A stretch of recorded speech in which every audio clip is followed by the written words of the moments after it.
ఓం నమో నారాయణాయ నమశివాయ. మహాభారతంలో వనపర్వంలో వచ్చేసి అరణ్యపర్వంలో ఉన్నామండి. ఇందులో 4వ అధ్యాయం వచ్చేసి హితమును ఉపదేశించిన విదురునిపై ధృతరాష్ట్రుడు కుపితుడగుట. అంటే ఏమని హితము ఉద్దేశించాడు? పాండవులు అరణ్యానికి వెళ్ళారు. ప్రజ్ఞాచక్షువు అంబికానందనుడైనటువంటి ధృతరాష్ట్రుడు మనస్తాపం పొందాడు. ధర్మాత్ముడై లోతైన బుద్ధిగల విదురునితో సుఖాసీనుడు ఇలా అంటున్నాడు. శాంతంగా కూర్చున్నాడు. కూర్చున్న అప్పుడు ఉండేది ఏంటిది? సింహాసనాలు కదా. అందులో కూర్చొని బాగా మనసు లోపల ఇదైపోతున్నాడు. ఎందుకు? పాండవులకు దక్కాల్సినవన్నీ దక్కుతున్నాయి ఎక్కడ ఉన్న అడవులలో ఉన్నా. అప్పుడు విదురుతో అంటున్నాడు కదా, విదురా, శుక్రాచార్యుని బుద్ధి వలె నీ బుద్ధి నిర్మలమైంది. నీవు సూక్ష్మాతి సూక్ష్మమైనటువంటి ధర్మాన్ని ఎరిగినవాడు. నీవు అందరి పట్ల సమాన దృష్టి కలవాడు.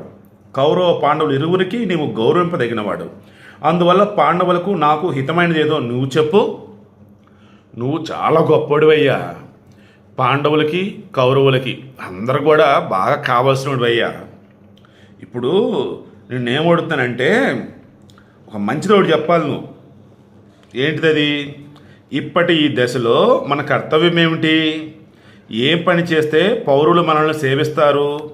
పాండవులు సమూలంగా మమ్మల్ని పెకలించకుండా ఉండాలంటే ఏం చేయాలి? యుక్త కార్య విధానాలు నీవు బాగా తెలిసినవాడు కనుక నా కర్తవ్యం ఏమిటో సరిగా చెప్పు. ఏదో ఒక రోజు పాండవులు వచ్చి మమ్మల్ని తాడితే సారేస్తారు.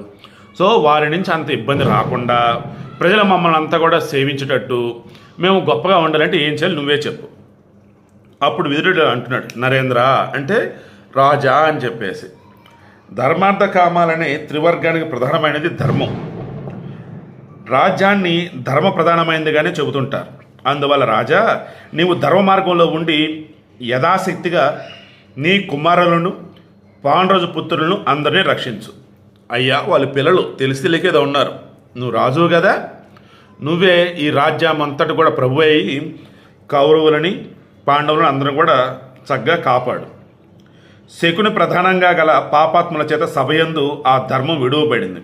ధర్మాన్ని పట్టే రాజ్యం అనేది ఉండాలి. బట్ శకుని వల్ల ఆ ధర్మం ఈ సభలో లేదు. నీ కుమారుడు సత్యసంధుడైనటువంటి కుంతీనందుని ఆహ్వానించి జూదంలో ఓడించాడు. దుష్టులచే రచించబడినటువంటి ఈ నీ కుమారుల దుర్వ్యవహారం యొక్క శాంతిపాయం నేను ఎరుగుదును. దాని చేత నీ కుమారుడు ఈ పాప నుండి విముక్తుడై లోకంలో మంచివాడిగా ప్రతిష్ట పొందుతాడు. దుర్యోధనుడు చేసిన పాపం అన్నది ఏదైతే ఉందో దానికి పరిహారం నా దగ్గర ఉంది. అది గనక చేస్తే అతను మంచివాడిగా పేరు పొందుతాడు. అందువల్ల రాజా, నీవు పాండవులకు ఇచ్చిన రాజ్య సంపదనంతా తిరిగి వారు పొందాలి. రాజు తన సంపద చేత సంతృష్టి చెందాలి. ఇతరుల సంపదల పట్ల లోభం కూడదు. ఇది రాజుకు పరమధర్మం. రాజు అనేవాడు తన సంపద ఏదైతే ఉందో, తన రాజ్యం ఏదైతే ఉందో దాని పట్లే సంతోషంగా ఉండాలా, ఉన్నదాంట్లో హ్యాపీగా బతకాలి తప్ప వేరే వాడి సంపద కోసం ఆశపడతామంటే, లోభంతో ఉంటే అది మంచిది కాదు.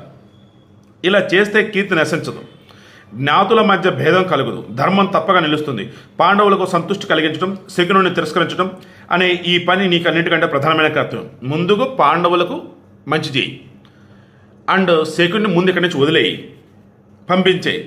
ఈ విధంగా చేస్తే నీ పుత్రులకు ఈ భాగ్యమైనా మిగులుతుంది. అందువల్ల నీవు ఈ పని తొందరగా చేయి, లేని పక్షంలో కురువంశ వినాశనం జరుగుతుంది. ఇది నిశ్చయం. కోపించిన భీమసేనుడు కానీ అర్జునుడు కానీ శత్రుసేనలో ఎవరిని మిగల్చరు. అస్త్రవిద్య నిపుణుడు, లోకసారమైనటువంటి గాంధీవం ధనుసు గల సవ్యచాచి యోధగా ఉండగా, బాహుబలశాలి భీమసేనుడు యోధగా ఉండగా పాండవులకు ఈ లోకంలో పొందలేనిది ఏముంటుంది? దుర్యోధను పుట్టినప్పుడే నేను నీకు హితవు పలికాను. అర్జునుడు, భీమసేనుడు వీళ్ళిద్దరు చాలు, మువ్వరైనా జయించేస్తారు. మనం జోదం కాబట్టి మీ కొడుకు గెలిచాడు. దుర్యోధను పుట్టినప్పుడు కూడా నీకు ఇదే చెప్పాను, అరే నాయన వాడు మంచోడు కాదురా బాబు, ఘోరంగా ఉంది, వాడు ఇదంతా కూడా చంపారంటే నువ్వు కాదు కూడదన్నావు. కురువంశానికి అహితం చేసే ఈ పుత్రుని విడిచిపెట్టని ఉత్తమమైన హితాన్ని చెప్పాను, కానీ నీవు దాన్ని ఆచరించలేదు. రాజా, ఇప్పుడు చెప్పిన ఈ హితాన్ని కూడా నీవు ఆచరించకపోతే అనంతరం పరితాపం పొందుతావు. నీ కుమారుడు సంతోషంగా పాండవులతో ఏకరాజ్యం చేయడానికి అంగీకరిస్తే నీకు మున్ముందు పరితాపం కలుగదు, అందరూ ఆనందంగా ఉంటారు. నీ కుమారుడు నీ మాట అంగీకరించకపోతే కులం యొక్క సుఖం కొరకు నీవు నీ కుమారుడిని అదుపు చేయి. పాండవులు కౌరవులు ఇద్దరు వేరు కాదు, ఇద్దరు ఒకళ్ళే. రాజ్యం మొత్తం ఒకటే ఉండాలి. అప్పుడు ఏ ఆపద ఉండదో అంతా సంతోషంగా ఉంటారు. వంశానికి అహితుడైనటువంటి దుర్యోధనుని నిగ్రహించి పాండుపుత్రుడైన ధర్మరాజును రాజ్యాధిపత్యంలో నియోగించు. అజాతశత్రుడైన ధర్మరాజు రాగద్వేషాలు లేకుండా ధర్మంగా ఈ భూమిని పాలించుగాక. సో ఒకటే రాజ్యం చే అంతా కలగలిపి ఇది కూడా మరి ఎవరు పాలించాలి ఏంటి అన్నప్పుడు మరి వేరే వాళ్ళు అనుకుంటావేమో ధర్మరాజు అయితే ఎంత గొప్పగా పరిపాలిస్తాడంటే అందరూ కూడా మిత్రుడు లాంటి వాడు, రాగద్వేషాలు ఉండవు, గతంలో జరిగేదంతా మర్చిపోతాడు, నన్ను నమ్ము అనేసి అంటూ ఉన్నాడు. మరి దానికి దుర్యోధనుడు ఏమన్నాడు, శకుని ఏమన్నాడు, అడుగుతున్న ధృతరాష్ట్రుడు ఏమన్నాడు, ఆ సభలో ఇంకెవరైనా ఉన్నారా, ఏం చేశారు ఏంటి, రేపు డిస్కస్ చేద్దాం.